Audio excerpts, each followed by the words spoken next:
Minute de vérité, au plaisir de vous retrouver sur Sénégal 7 TV ci programme bi nga xamante ni saa su ne dañu am mbégte di ci ànd ak yéen mais également di ci ànd ay nos invités te dañu am maan mbégte di fi dalal ki nga xamante ni moom moo di l'honorable député Abo Mbacké Thiam waxtaan ak moom ci li nga xamante ni moom moo di tolluwaayu réew mi am ci li nga xamante ni moom moo di gis-gisam bu baax a baax partage ko également yéen ñi nga xamante ni saa su ne ngeen safoo programme du Sénégal 7 TV. Honorable, c'est toujours un plaisir maa leen nuyu di la ziar di la bàyyi nga nuyoo. Merci beaucoup Penda, c'est un plaisir partagé di am mbégte bu baax a baax di ñëw Sénégal 7.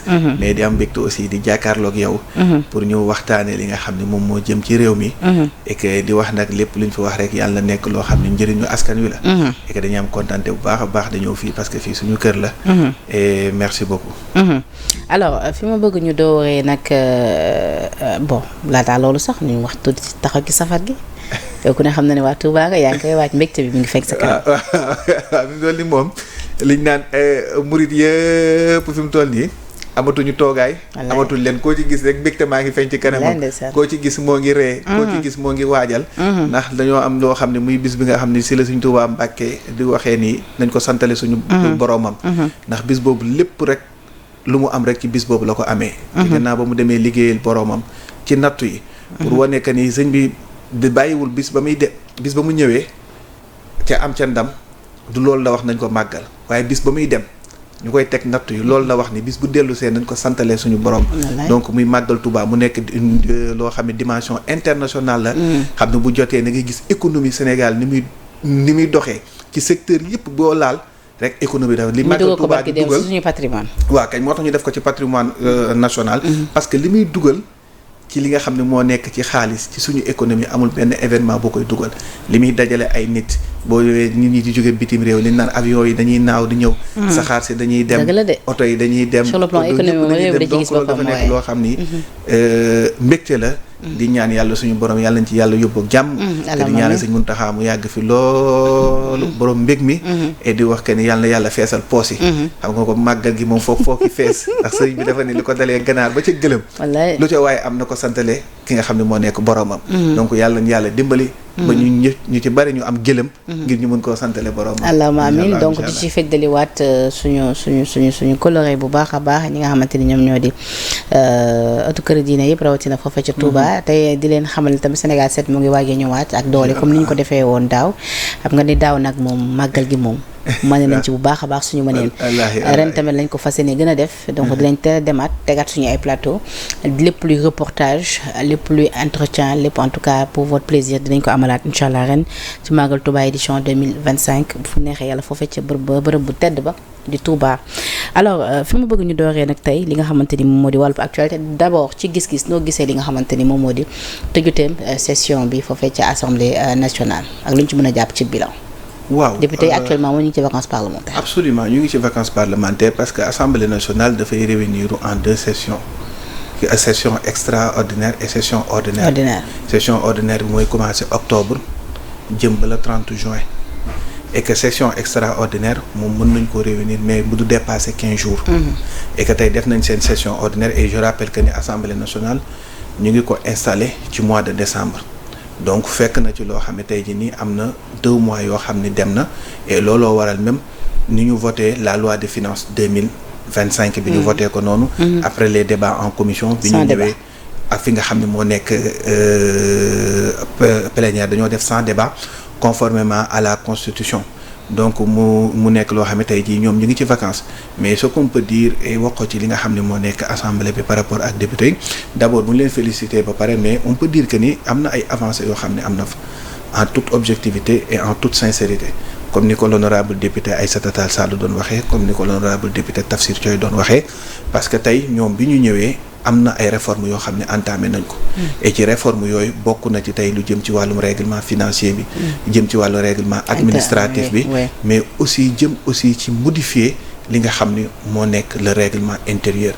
et ci modification boobu nga xam ne def nañ ko ci règlement intérieur bi bokk na ci loo xam ne am na ci ay points am na ci ay avancements bokk na ci tey yokk nañ nombre membre commission yi nga xam ne ñoom ñoo ci ne mais aussi li nga xam ne moo nekk chaîne parlementaire bi xam ne dina permettre public bi ñu mën a xam lan mooy liggéeyu député parce que pend ñu bari dañ jàpp ni député yi li ñuy liggéey mooy ñëw assemblée def soo taxaw wax daal di dem alors que commission yi dafa am liggéey bu am solo bu ci am commission technique yi mais aussi li nga xam ne moo nekk commission permanente yi nga xam ne lañ koy liggéey sur le terrain il y a renforcer nañ aussi les pouvoirs de la commission d'enquête parlementaire et ci pour mën a permettre parce que ñu ci bari boo des fois da nga leen doon bëgg a déglu mais doo leen mën a déglu et que loolu am na sax coow loo xam ne jur na xëy na mën dinañ ci ñëw ci biir muy par rapport ak la question des magistrats ci li nga xam ne dañ leen war a entendre mais aussi am na loo xam ne depuis 2016 dañ ko defoon ci constitution bi muy l'évaluation des politiques publiques et que depuis lors amul lenn loo xam ne matérialisé woon na maintenant ils ont mis en place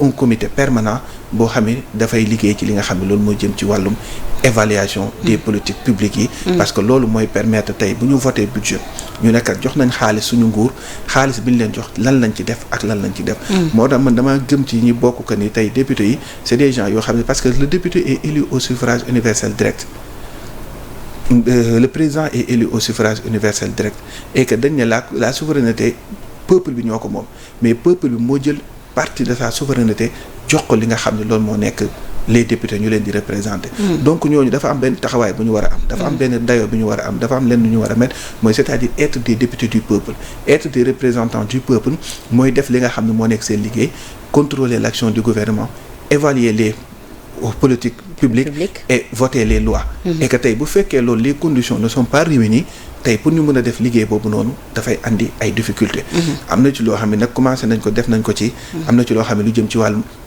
vote électronique bi loolu mu ngi démarré woon sous Amadou Mame Diop mais jotul woon effective ak li nga xam ne moo jëm aussi ci wàllum defaraat l'hémicycle loolu aussi c'était ci wàllum defaraat l'hémicycle bi maa ngi ciy ñëwaat donc loolu yooyu yëpp c'est des choses yoo xam ni am na ay avancement par rapport ak liggéeyu député bi donc c'est des choses yoo xam ni dañ koy saluer et di wax que ni nañ continuer ci voie boobu noonu gën a nekk des représentants du peuple nekk pour askan wi te bañ a nekk des députés d'un parti politique mais dafa am tamit polémique bu am ci li nga xamante ni moom moo di ba tey coppiteeb assemblée nationale règlement bi ci li nga xamante ni su ma jum mooy acte 255 bi 155 plutôt voilà mooy fi ñu doon wax ci li nga xamante ni moom moo ñeel maanaam présence léegi yenn magistrats yi en cas de besoin foo fekk assemblée nationale am ñu ci ànd am ñu ci opposé am ñu jàpp ni même su fekkee ne yooyu les magistrats en cas de besoin dinañ am accord le ministère de la justice ñoom ils sont libres en tout cas de ne pas y assister mais ak lu ci munti am daf ñuy renvoyer waat yéen PDS ci temps législative yi bi ngeen joxeñee baaraam plutôt présidentielle bi ngeen joxeñee baaraamu tuuma Amadou Ba ni dafa guerre yenn ci ay juge est-ce que tey ji loi bi soppite bi bu amoon ci règlement intérieur jàpp ngeen doon ngeen obtenir gain de cause puisque doon nañu war a mën a déglu yooyu les magistrats pour ñu apporter ci ay éclaircissement tout à fait xam nga tey dañ ne l'Assemblée nationale c'est ñoom ñooy représenter peuple ñoom ñooy législatif ñooy légiférer mu am l'exécutif muy le pouvoir exécutif mu am le pouvoir judiciaire et que trois pouvoirs yooyu ñoo am mais dafa am séparation des pouvoirs mais Assemblée nationale la commission d'enquête parlementaire duñu ay juge duñu ñuy àtte ñoom dañuy rechercher la vérité ci benn mbir boo xam ne am na après def seeni conclusion soit mën nañ ko rendre public mën nañ ko bañ a rendre public et que tey li ngay wax sànq ñun daf ñoo daloon parce que débat bi c'est pas la première fois mu posé parce que on avait dit que ni dafa am lu xewoon conseil constitutionnel ñu demander à ce que ñu mettre en place une commission d'enquête parlementaire et débat bi posé woon ndax mën nañoo entendre juge yi ndax mënuñu leen a entendre affaire yooyu noonu par la suite léegi li waroon permettre loolu mu mënoon a nekk jurisprudence amul ndax il y a une plainte boo xam ni le juge Cheikh Ndiaye daf ko déposer au niveau du parquet te bu fekkee am na plainte rek information judiciaire ubbi nañ ko rek commission d'enquête parlementaire bi dafay taxaw liggéeyam dootul mën a continuer loolu moo tax affaire yu juge yooyu noonu demul ba fi mu war a yegg parce que mi ngi fële man damaa jàpp que ni tey man puisque les députés yi ñooy les représentants du peuple et que tey députés yi man jàpp naa ni bu benn affaire amee ku ñu war a mën a déglu war nañ la mën a déglu parce que tey exécutif ak li y a la séparation du pouvoir mais tey députés yi ñooy contrôler action exécutif et que tey ñoom war nañ dañuy woo ay ministre ak ay DG pour war leen a mën a entendre mais fi problème bi am ci situation bi mooy ci ni ñu bindee texte bi ni ñu ko waroon bindee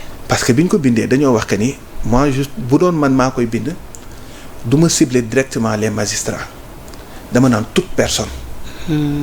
xam nga boo nee toute personne. magistrat yaa ngi ci biir ministre yaa ngi ci biir ñi ngi ci biir que la commission d'enquête parlementaire mën na entendre toute personne boo xam ni laale nañ wala njortu nga ni laale nga ci benn mbir boo xam ne assemblée def ci bëgg am ay information xam nga su boobaa mais boo ñëwee nga bind ne mën nañoo entendre les magistrats woo leen mais beneen bi gën a andiwaat problème bi c'est le fait que ñu ne léegi pour déglu leen il faut l'autorisation du ministre de la justice alors que entre l'exécutif et le judiciaire il y a la séparation des pouvoirs. Et que le ministre de la justice n'est pas le supérieur hiérarchique des magistrats du siège. Mën na am moom nekk supérieur hiérarchique parquet mais magistrat du siège bi toog di àtte kooku ministre de la justice supérieur am hiérarchique donc pourquoi ñuy bind lettre pour que ministre de la justice joxe li nga xam ni moo nekk autorisation. Donc loolu dafay andi li nga xam ne loolu moo nekk problème. Et que ci loolu le conseil constitutionnel mën na ci basé wu pour wax que ni cet article est contraire à la constitution. Parce que bu ñu ne woon toute personne mais moi je suis pour que tey ku ñu mën a entendre parce que tey ñun si on avait la possibilité d'entendre les magistrats dans l'affaire bi ñu doon wax noonu. tey xëy na kii yu bari doon na mën a xam lañ la demee. Mais tey boo ko bindee textuellement. ba citer les magistrats ba pare nga ni autorisation bi tey boo ne woon autorisation peut-être que le conseil supérieur de la magistrature wala leen on pouvait comprendre. Mais boo nee ministère de la justice moo tax yenn magistrats yi ne ñoom d'accord ci loolu. que loolu dafay remettre en cause la séparation des pouvoirs. Et que loolu ni ñu ko bindee man damaa jàpp que ni am na problème par rapport ak ni ñu bindee texte bi. Et je sais pas pourquoi parce que ci bi ñuy bindee texte bi les trois kii yu ko porté c'était Aïssata Tall Sall. Ayib Daffé. Comment dirais-je Tafsir Thioye.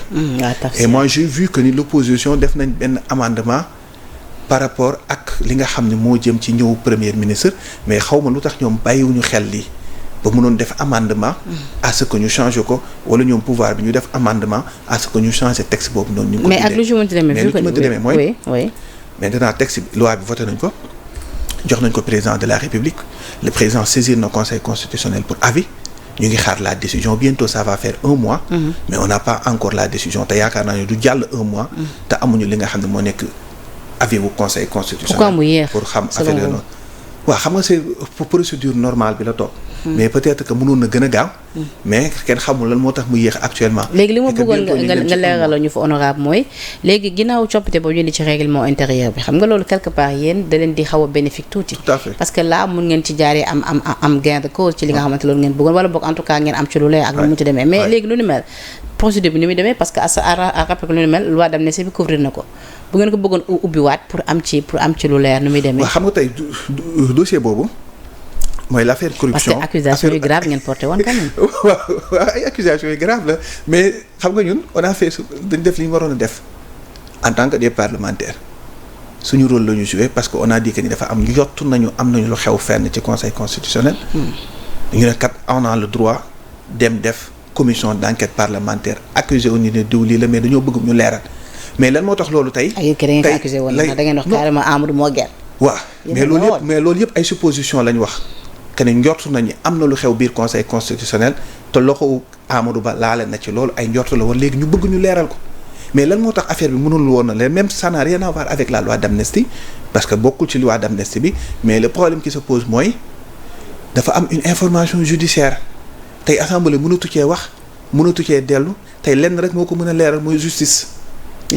parce que il y a une plainte te plainte amee rek commission d'enquête parlementaire dafay arrêté. léegi su ma la comprendre waaw mais ba plainte amoon na tamit keneen ki juge ko xam tamit moom tamit plainte woon na leen su ma juumul. waaw moom loolu nag loolu contre plainte la woon non benn plainte sax la muy juge Cheikh Ndiaye. oui moom moo déposé plainte. léegi plainte boobu moo arrêté la commission da ngeen ko diffamé da ngeen bëgg. waaw loolu léegi loolu moo arrêté la commission d'enquête parlementaire. parce que bu plainte amee rek ñu bu ëbb information loi bi dafa ne commission assemblée da ciy raxas loxo. léegi nag justice ñoom ñooy def li nga xam mais su ma la comprendre ba justice ni bu ko neexee à travers modification yi indi ci règlement de l'Assemblée mun na ubbiwaat dossier boobu. non même ça n'a rien à voir avec rek même modification assemblée mais justice saa yi ko neexee parce que plainte la procureur moom mooy def li nga xam ne loolu moo nekk kiiwam diligenter plainte bi pour xool ne moom est-ce que day ubbi ay poursuite wala lenn affaire yooyu noonu donc mbir mi léegi nekkatu ci loxoy assemblée nekkatu ci loxoy commission d'enquête parlementaire mbir mi ci loxoy justice la nekk parce que foofu plainte boobu moo arrêté toute la procédure boo xam ne assemblée waroon na parce que bi ñu tegee coppite ba am na ñu jàppoon ne est-ce que du moyen pour s'attaquer finalement à Amadou Ba. non parce que Amadou Ba n'a rien à voir avec li nga xam ne moo nekk commission d'enquête parlementaire bi pour juger xëy na Amadou Ba boo koy topp ci leneen nga koy toppee mais ci coppite gii nii Amadou Ba n'a rien à voir ak loolu. parce que fi mu toll nii dossier wu corruption boobu noonu assemblée mënatu cee wax. kon la modification bi ñi muy gën a bénéfique mooy ñi nga xamante ni peut-être dans le futur. merci beaucoup dans le futur ñooñu xëy na mën nañ leen bu fekkee. conseil constitutionnel déclaré wul anticonstitutionnel li nga xam ne moo nekk loi bi. d'accord léegi sànq maa ngi lay dégg yaa ngi wax ci li nga xamante ni moom la ñuy réformer hémicycle bi. mais lu ñu mel nag groupe parlementaire bu takk wala ñoom da leen poser problème. parce que nee na ni groupe parlementaire bu takk wala boobu une partie quand même du PDS ñu ngi ci biir. tout à fait Tafsir Thioye et autres. donc léegi PDS non je veux dire. Tafsir non inscrit. waaw si. Modou Lamine Thiam dama juum Tafsir bokk ci foofu dama bëggoon wax ni fu mu ne ni PDS moom def ngeen ko ñaari camp mais façon loolu maa ngi ñëw ci kanam mais honorable tey lu ni mel bu mu amee ñoom bi ñu defee seen sortie def dressé ñoom seen bilan xool nañu gisee li nga xamante ni moo di assemblée nationale am na ay points yu ñu ci relevé.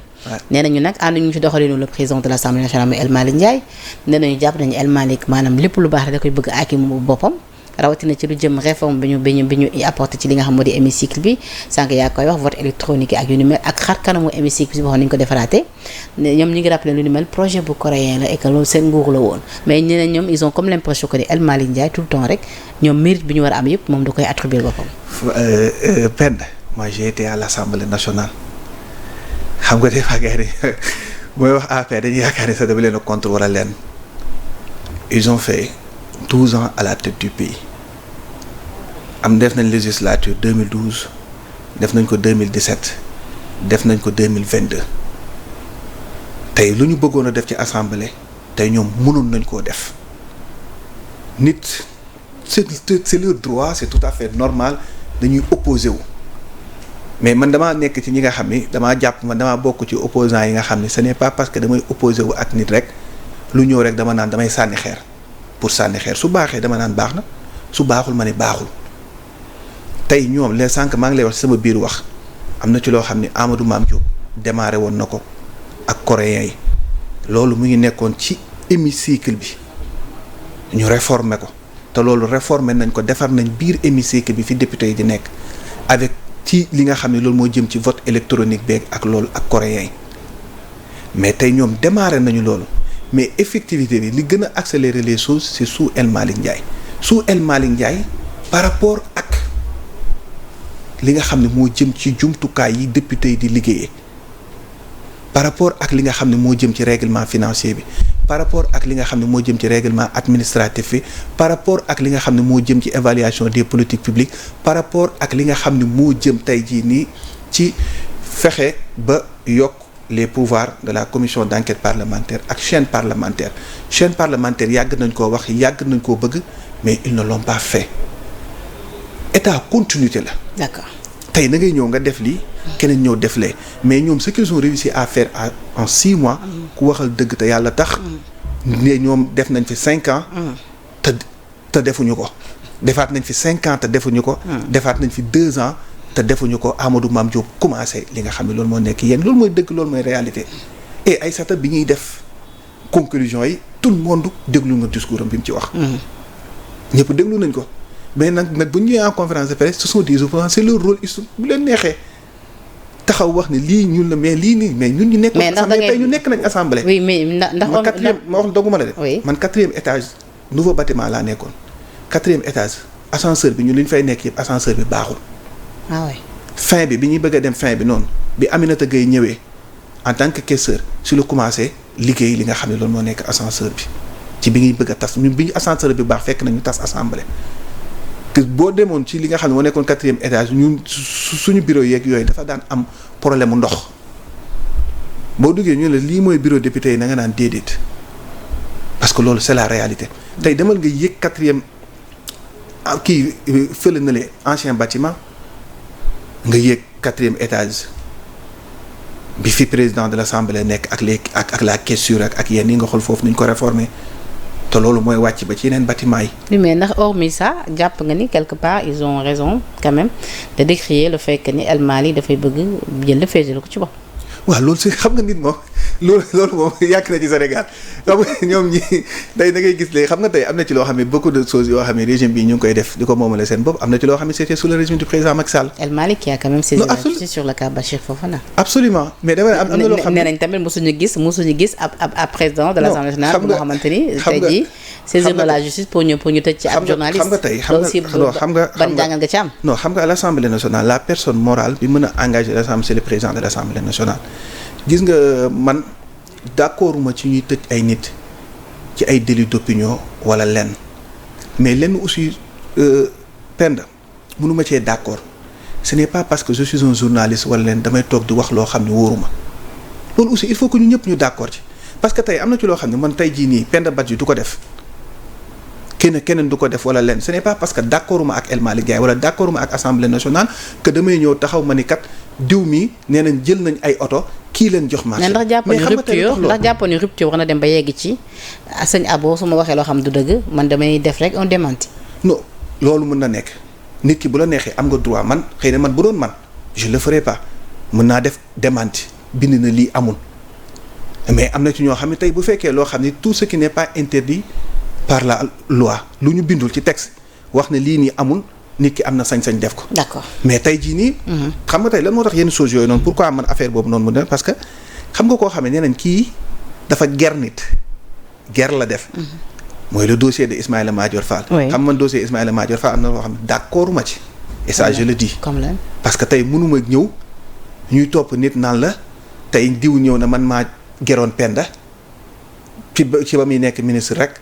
ñu jël loolu ñu jël ci Penda dugg yóbbu ci kaso bi. nga jàpp ni c'est trop léger. c'est trop léger et c'est un précédent dangereux parce que tey ëllëg ñoom dinañ fi jóge nit mën na leen a xool neexul leen nga ñëw nga ni man nii tey bëgg naa jàpp Waly Diouf Bodiang wala bëgg naa jàpp Fadilou Keita ma dem jël nit ma ne ko nee ko yow yaa moom moo la corrompre woon na nga ko corrompre woon où est l'accusateur de Lat Diop. mu ngi ci biti Lat Diop a ngi ci kaso bi c'est pas normal. man mbir yi bu jaarul yoon dama naan jaarul yoon. parce que yow mënoo ñëw nit ki yow accuser ko na ko yow na nga koo corrompre yow nga nekk corrupteur bi ba pare yow ñu bàyyi la nga dem jël Lat Diop dugal ci biir kaso bi. sax waa rappelé que Ismaïla Madior Fall dégg naa ñu ne ñu ngi ko doon auditionné ci haute cour de justice. absolument mais ñu ngi ko takkal bracelet mais c'est une accusation légère. tey naa pas parce que tey loolu moo waral ñu ne tey kooku noonu moom lañ ëlbatikuwaat ne moom la ñuy jox marché assemblée nationale mais loolu bu amoon c'est très grave. peut-être que l'assemblée pouvait écrire def démenti wax. mais ñu yóbbu nañ waa ji fi nga xam ne loolu moo nekk prison. te pare am na ci loo xam ne man d'accorduma. grève greffier yi Penda kaso dafa métti. mais grève yi ku def même le ministre sax mi ngi alerté moom jàpp na ni ak grève bi warul tax dossier mais yorul tax dossier tey les gens sont en train de croupir en prison. oui depuis quand Bassirou Fofana waroon nañ ko jox verdict bu yàgg. ak Moustapha Diakhaté war nañu ko jox verdict bu yàgg mais chaque fois bu ñu ñëwee ñu ne dafa mel ni s'il y a une volonté de les maintenir en prison derrière cela et ça c'est pas normal. parce que tey mënuñu tey jii ñu continuer chaque fois bu ñu ñëwee ñu ne parce que tey kaso dafa métti.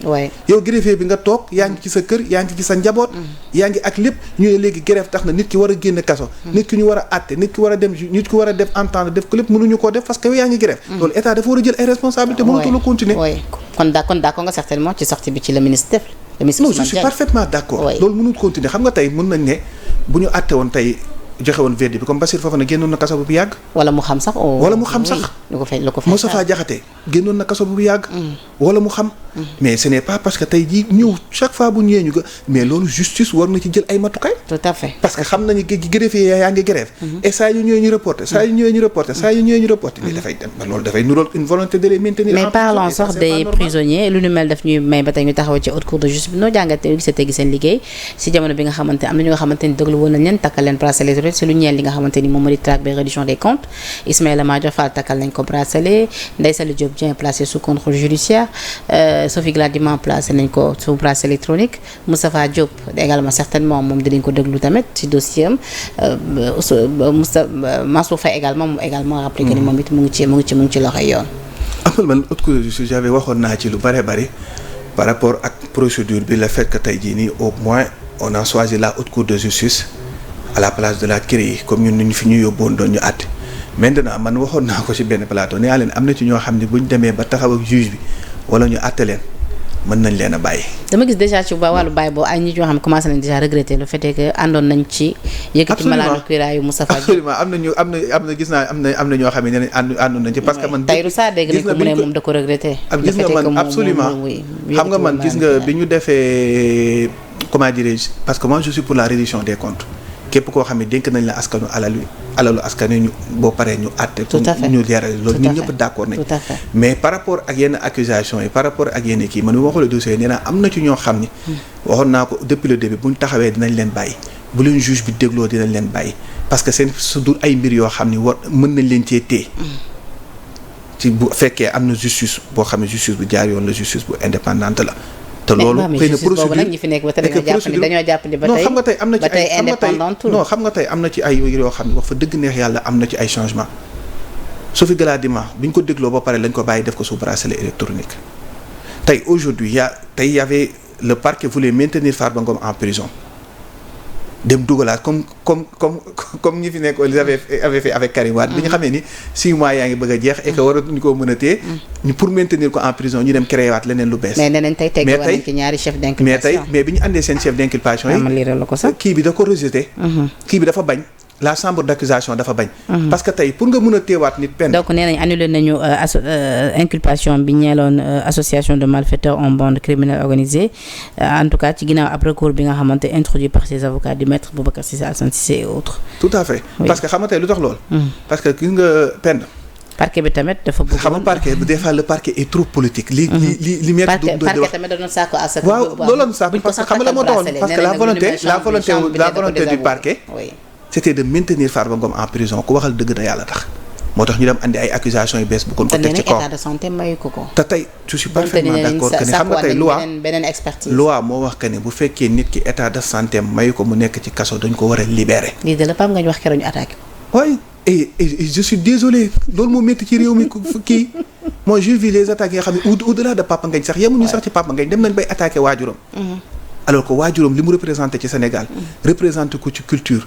ak âge bi mu am ak li mu def Sénégal il mérite respect et considération ce que Papa Ngagne Ndiaye Papa Ngagne man xaw ma ko mais tout le temps dama koy suivre il a toujours été véridique et daf ko nekkoon sous Macky Sall bu invité opposant na ngay yaakaar ni kii nguur la àndal bu invité ku nekk ci nguur na ngay yaakaar ni opposition la àndal et position bii mu am tey wax ko nii position boobu la amoon dans l'affaire Pape Alé Niang tout à fait mu wax ko ce n'est pas Papa Ngagne wax na loo xam ne man d'accord ma ci ce n'est pas Papa Ngagne wax na loo xam ne arrangé wu ma rek que je dois attaquer Papa Ngagne dem bay attaquer waajuram du dëgg du yoon te xam nga lu neex te nit ki mën nga koo tontu sur des arguments su Papa Ngagne waxee ne man lii ak lii laa gis yow d'accordoo ci loolu mais waxal nga ni man lii ak lii ak lii Papa Ngagne wax ma te ma ubbi la ci benn parenthèse ci point boobu laataa ngay continuer ñun ñi di liggéey ci kër gi nga xam moo ko moom ci jamono bi ñuy teg too Pape Alé Niang di ko tëj ak yooyu bu ñu daan am invité mu attaqué Pape Alé grand bi daan wax bu ko kenn exploité comme pour dire que à quel point mais pourtant lay soutenir ay combien de fois ay frères mais combien de et pourtant si coow li dégg ñu si ñenn ñi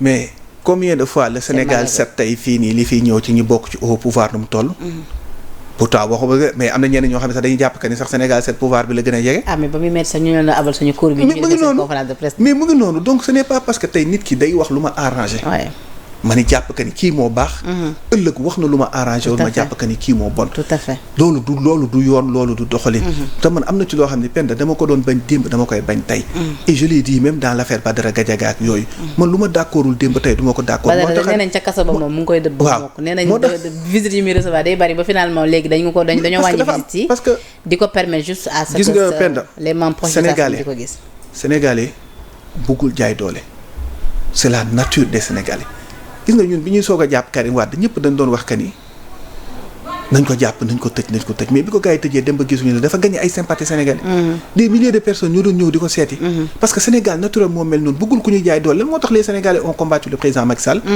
c'est parce que dañ jàpp que ni dañ jaay na doole Karim Wade jaay na doole Khalifa Sall jaay na doole Ousmane Sonko et que dañ leen jóg xeex pour wane que ni mbir mi dafay war a yem loolu la Pape Ngagne rappelé l'autre jour loolu la rappelé l'autre jour et loolu noonu moo nekk mbir yoo xam ne tey jii nii waratuñu koo gis muy continuer ci biir réew mi. tout à fait. on peut être nous sommes dans un pays démocratique.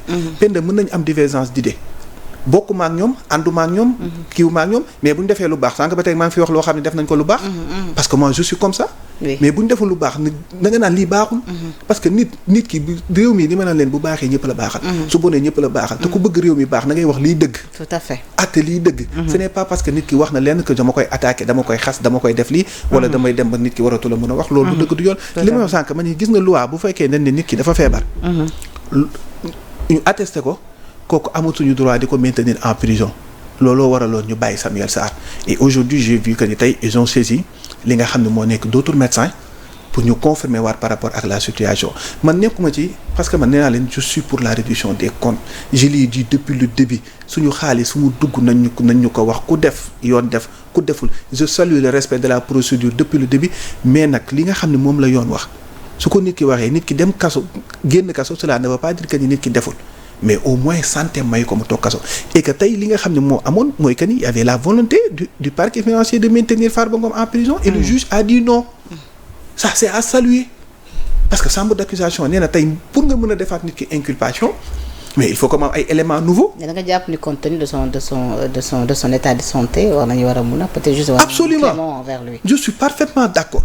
si son état de santé ne lui permet pas de rester en prison nañu ko génnee bu ñu koy def sous bracelet électronique ñu def ko sous bracelet électronique wala leen mais son état de santé c'est une question humanitaire xam nga tey mënoon na fii Bibo Bourgi teg nañ ko ci Chevière andi ko fële ce n'est pas parce que tey defoon nañ loolu Bibo Bourgi te dama koy d'accord tey parce que y a des choses yoo xam ne c'est question humanitaire tey bu fekkee état de santé may ko moi je suis pour que à ce que ñu libéré ko. mais nag souvent ce que les gens disent mooy l'état dafa war a ferme voilà. non xam nga dafa am benn penseur buy wax que ni si l'état est fort il nous écrase si l'état est faible nous périssons mais faible ak fort loolu yëpp boo koy def c'est dans le respect des lois des règlements le respect wu constitution parce que réew dafa am nu ñu ko tënkee réew dafa am ay charte réew dafa am ay yoon.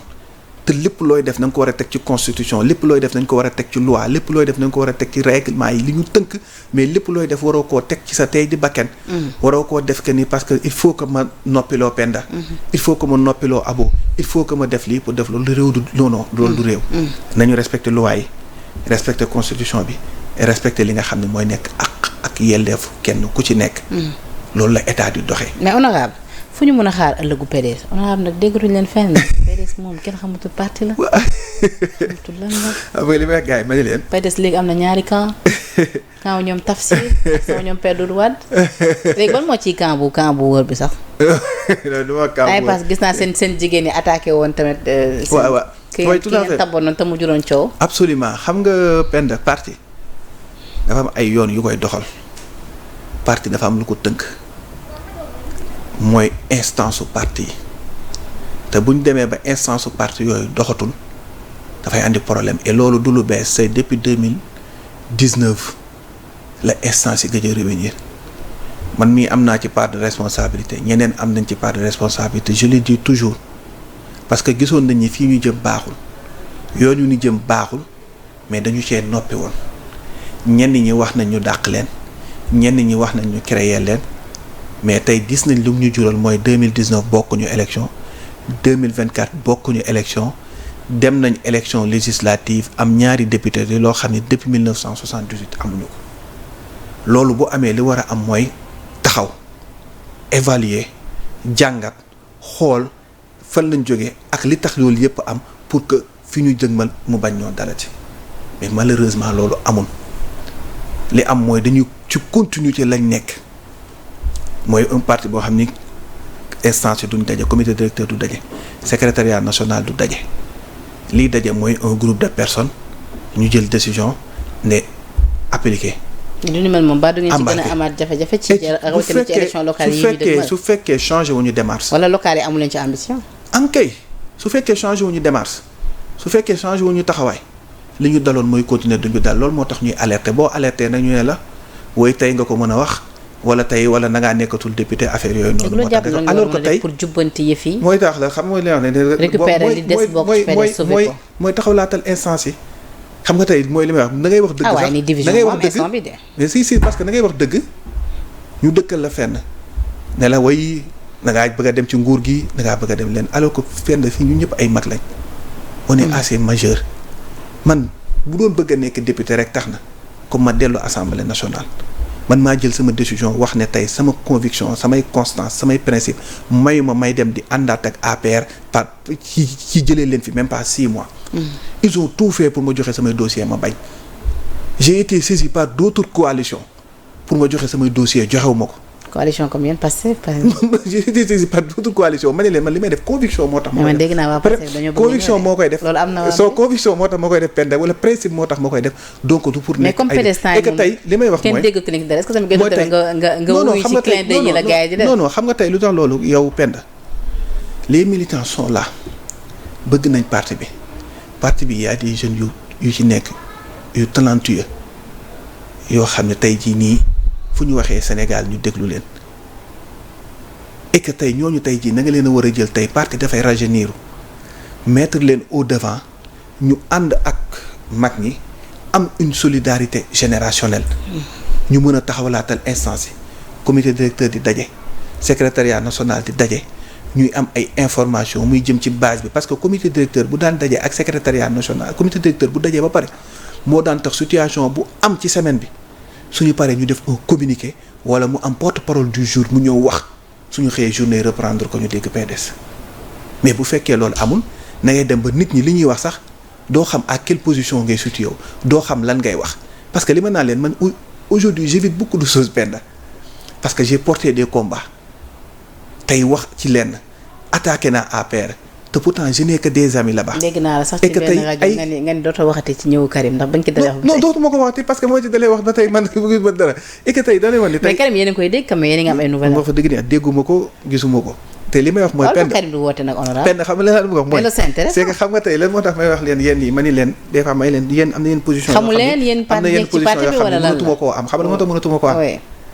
parce que j'ai Penda damaa wax ay wax yu bëree bëri te yi ma doon wax yu ci bëri amu ci j'ai été farouche contre l'APR ñu xëy na ma na ngay ànd ji ak APR moo tax léegi lu may wax dama koy xoolaat parce que si on est dans un parti boo xam ne mën nga jël ay position ferme def dara wax dara xëy suba ñu jëlaat beneen position boo xam ne yow après say ko boo nekkee nitu principe nekk nitu conviction doo ci mën a dellu gannaaw ma laaj la benn question loolu dafay nekk mbir yoo xam ne tey jii il faut que ñu dellu si waat ci li nga xam ne loolu moo nekk bureau li nga xam ne mooy parti ni muy fonctionner instance yi di dox mbir di dox mais da ngay xool soppi Sénégal tey dem nañ élection législative am nañ benn député muy Tafsir Thioye tey Sénégal ñëpp dañ koy dégg un excellent député Sénégal ñëpp di ko déglu fu mu waxee ñëpp di ko bàyyi xel muy wax xam-xam te tey qu'est-ce qui empêchait au PDS d'aller seul pour ñu natt suñu bopp def nañ ay renouvellement nee nañ am nañ fii ay nit nañ leen dem natt suñu bopp parce que gëj ñu ñoo bokk ci élection normale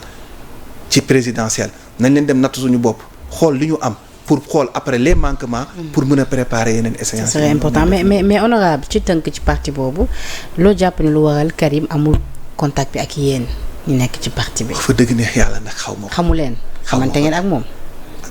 koo xamantewul lu nekk ci parti si xamantewul. am na sa numéro. ah mais bien sûr. moi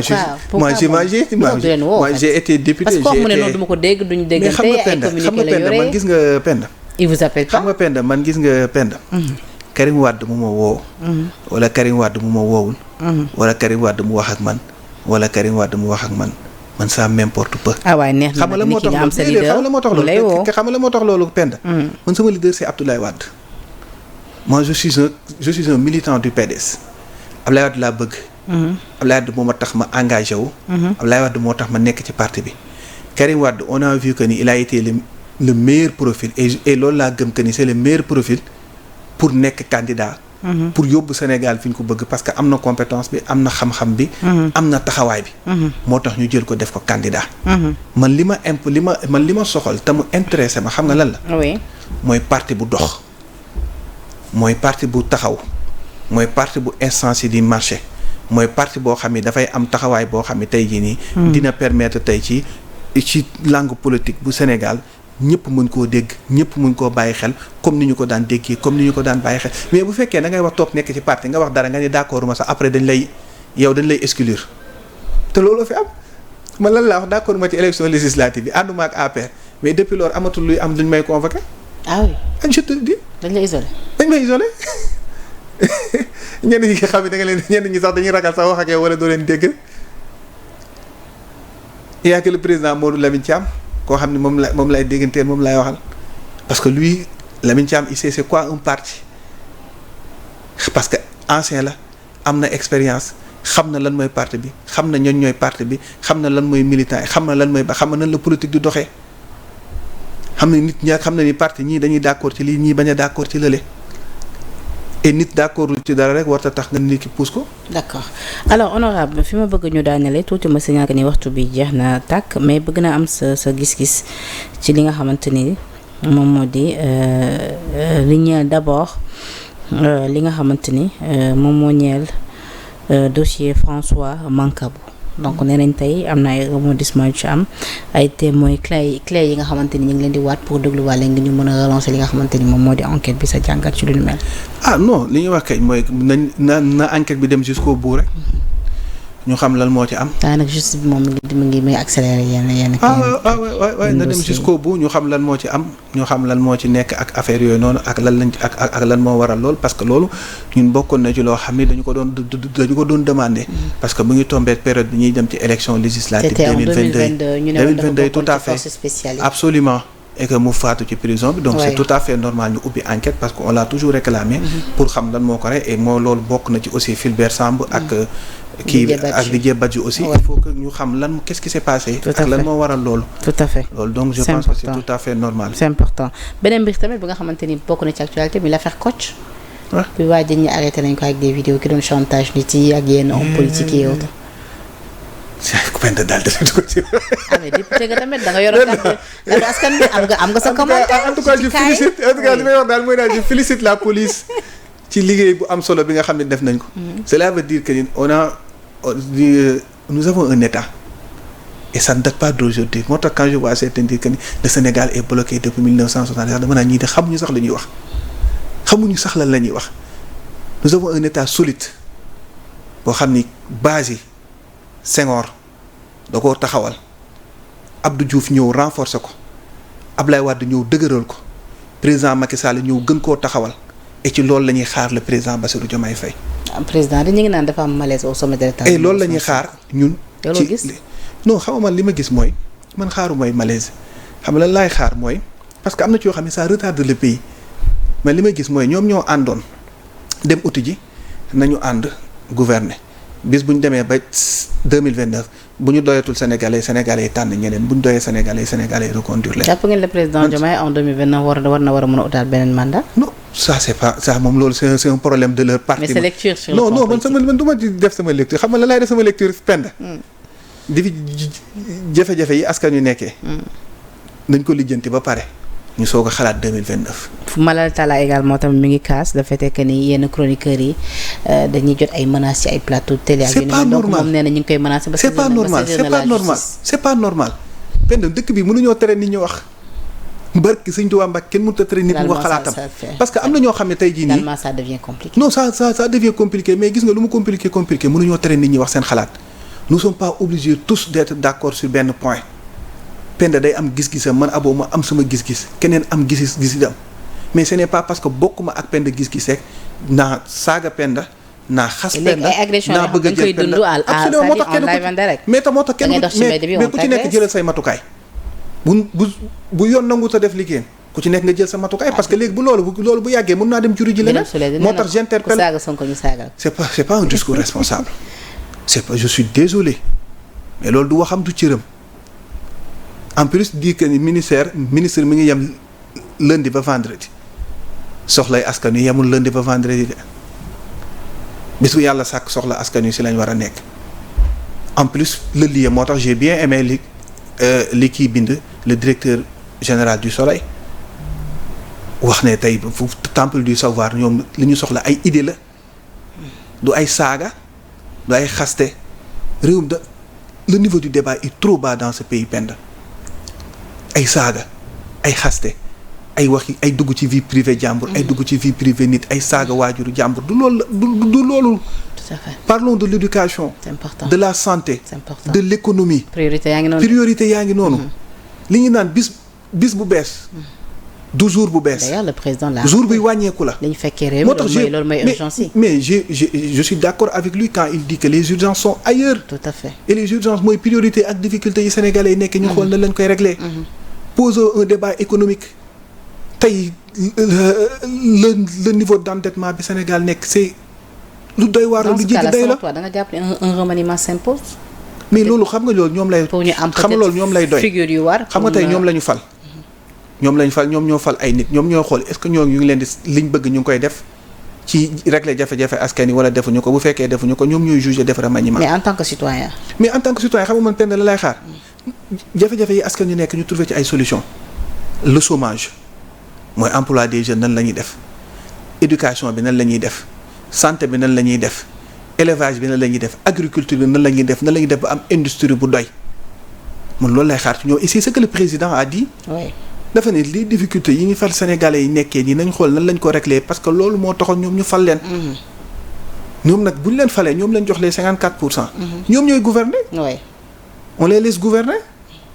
bu ñu amee xalaat. bu baax ñu xam ne lii baax na ci réew mi ñu wax ko. suñu gisee lu baax ñu ne lii baax na bu ñu gisul lu bon c'est pour cela que man j'admire la posture de Tafsir. Tafsir day gis lu baax mu ne leen lii baax na bu gisee ni ñu ngi mbëkk miir bi mu ne leen yéen a ngi mbëkk miir bi. suñ ko dégloo revenir bu ñu ko dégloo revenir dañuy dem ba xam ne mbëkk nañ miir bi. tout à fait honorable. mais tey mënuñu nekk ci dëkk boo xam ne tey dañ ne nit day wax parce que c'est une longue lutte dafa am loo xam ne dafa am ñu ko xeex ay Ablaye Wade ay Amath Dansokho ay Abdoulaye Bathily ay Landing Savané ay Mamadou Diop Decroix mais ces gens là dañoo xeex ba andi fi la liberté d'expression. andi fi les médias ñu libéraliser secteur presse médias yi ñëpp ñëw ci loolu le président Macky Sall bi mu ñëwee am na lu mu ci def am na ci yoo xam ne jaarul yoon te bu mu jaarul yoon sénégalais yi dañoo taxaw ne d'accord ñu. le président Abdoulaye Wade defee mbir yoo xam ne jaarul yoon sénégalais yi dañoo taxaw ne d'accord ñu. le président Bassirou Diomaye Faye bu defee loo xam ne jaarul yoon sénégalais yi dañuy taxaw ne d'accord ñu. mais liberté d'expression ne veut pas dire insulte.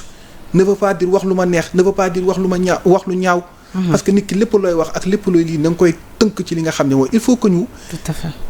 yëkkati niveau débat bi bàyyi waxante yi ñaaw yi. bàyyi yëkkatante yenn kàddu yi bàyyi yéen dugg ci yenn mbir yi te xam ne nag mbir mi dëkk bi ñun ñëpp mënuñoo bokk ne benn côté bii la ñuy xoolee. jërëjëf honorable waaw loolu kenn mënu koo am ci Sénégal. c'est toujours un plaisir en tout cas de vous recevoir sur ce plateau maa ngi lay jaajëfalaat bu baax di la sant ci wuy si bi di la bàyyi nga tàggatoo la. merci Penda c'est un plaisir partagé. di am mbégte di jàkkaarloo ak yow. parce que à chaque fois nga jàkkaarloo ak yow waxtaan yi dafay am solo. question yi dafay am solo. te loolu ñi may dégg ñu koy wax bari na. donc témoignage boo xam ne la je tenais à le faire. donc dañ lay féliciter bu baax a baax. di la encourager et di féliciter Sénégal 7. et di encourager li nga xam ne moo nekk Sénégal 7. et di wax ni yàlla jëf jàmmi Sénégal. yàlla delloo si waat xel yi. ñi ne ci hôpital yi yàlla may leen wér. ñi ne ci kaso yi yàlla suñu borom génnee leen ci. ñi nekk ci biir suuf yàlla xare leen àjjana. et di ñaan màggal gi ñu jëm yàlla ñu ci suñu borom defal ay xéewal. poos yi fees dell ngir ñu mën a dem santale Serigne Touba li nga xam ne moo nekk boromam. et di ñaan yàlla lépp luñ fa ñaan yàlla nekk ay xéewal. et di ñaanal le président Abdoulaye Wade mu yàgg fi lool. et di nuyu Grand Yoff bi nga xam ne foofu laa dëkk.